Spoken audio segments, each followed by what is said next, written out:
Hi, my name's Hannah Brumby, a PhD student at the Shakespeare Institute at the University of Birmingham, studying melancholy men on the English Renaissance stage. I am on a 6-month placement with the library team, putting together an exhibition entitled The Golden Age of Melancholy, which uses the library's collection of old and rare books in order to give visitors a sense of early modern melancholy, some treatments, some symptoms, and of course the various causes in the period.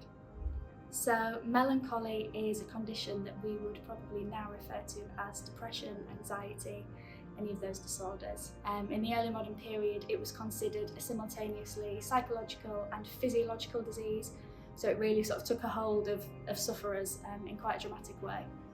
So my interest in this topic stems from my love of Shakespeare, which I think developed as I saw sort of references and reflections of modern society in the early modern plays.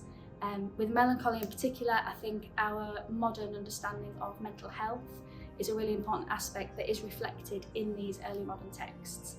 You find that there are things called the nonnaturals, so there are 6 nonnaturals that you were expected to manage in the early modern period, things like exercise, sleep, diet, etc.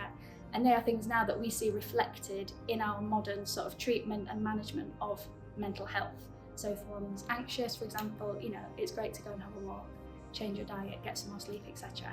And those types of, that type of advice, those types of treatments were really reflected in the early modern texts that are available in the exhibition.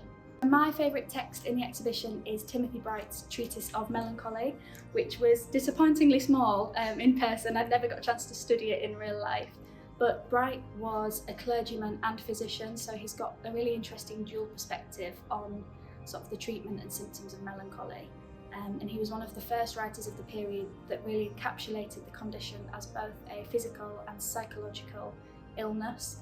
And yeah, that comes through really clearly in his writing. The exhibition is free and open to the general public.